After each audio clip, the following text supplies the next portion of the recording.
History is littered with terrible comedy sequels, but Adam Sandler somehow just defied the odds. I watched Happy Gilmore 2, which is now on Netflix, so here's the good and the bad without spoilers. This is easily Adam Sandler's best original comedy in decades. A delightful return built exclusively for fans. It's juvenile and silly in the best way possible, but it never forgets the heart. I laughed a lot all throughout, and I thought it had the perfect blend of callbacks and new jokes. There's a ton of quick running gags, and even more wacky physical comedy. Sandler leans into his mature curmudgeon persona, but remembers that Happy Gilmore is also a sad sack who's dealt with a lot of tragedy. Golfer John Daly has a very funny supporting role. Christopher McDonald is great once again as Shooter McGavin. They give him a new dynamic in this film that I really appreciated. And there are so many fun cameos from celebrities, pro golfers, and Adam Sandler's friends. It feels like the golf community really embraced the sequel, which made sense for the story. Happy's sons are also hilarious, and the movie has a couple of great needle drops. As for the bad, the third act tipped a little too far into surrealism for my taste. Sandler's wife and daughters aren't the best actors. There are a lot of clips from the first movie to jog your memory, which felt very redundant to me, and likewise there's a lot of repeated exposition. But maybe the most frustrating thing about this is that the movie's on Netflix and not in theaters, because I think it would have played great with a huge crowd. Anyway, if you love the first movie and you're open to some silliness, you will love this. He absolutely nailed it. July 25th,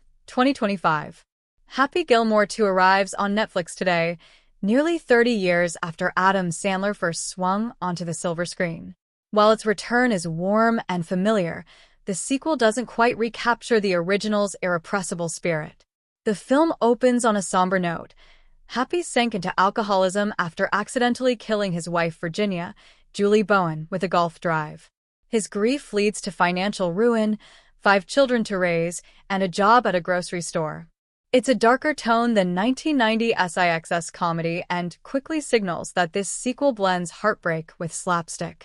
When daughter Vienna, played by Sunny Sandler, Adam's real-life daughter, needs $300,000 for ballet school, Happy returns to golf. He confronts a flashy new league called Maxi Golf, led by Benny Safdie's Frank Manatee, and faces off against a familiar rival, Shooter McGavin, now released from an asylum and played again by Christopher McDonald. If spotting celebs is your game, this film is a hole-in-one.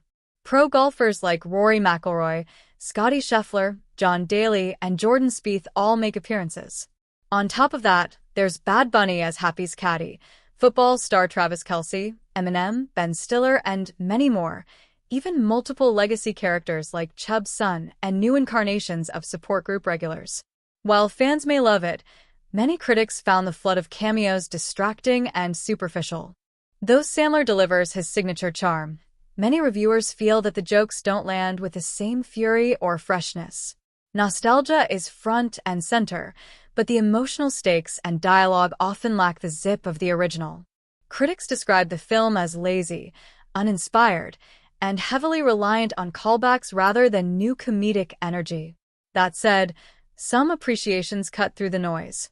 One reviewer gave it a 7.5/10, calling it funny and satisfying, though nostalgia-heavy. Others noted that it still offers warmth and absurdity.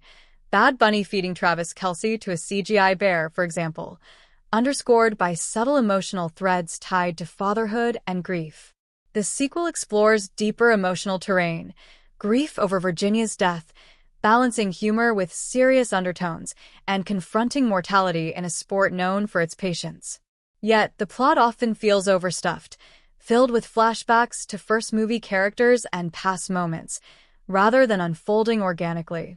Director Kyle Newacek aimed to replicate a live PGA broadcast experience in the golf sequences, leaning on real sports cameramen and techniques to lend authenticity, but the overall film structure often feels like a social gathering rather than a tight narrative punchline. Not on par with the original, but it might still suit die-hard fans in the mood for absurd nostalgia. Positives: Sandler's warmth remains intact, emotional depth around fatherhood. Guest stars add silliness. Fun credits could fuel drinking games. Negatives: overstuffed with cameos, weak storytelling, humor that rarely surprises, sometimes more of a tribute than a sequel. Bottom line: Happy Gilmore may second not revive the comedic magic of its cult predecessor, but as a comfort food sequel, it delivers occasional laughs and family-friendly heart, with enough celebrity cameos to keep fans scrolling credits in disbelief. For more news stories like this, please don't forget to like, comment, share, and subscribe to the channel.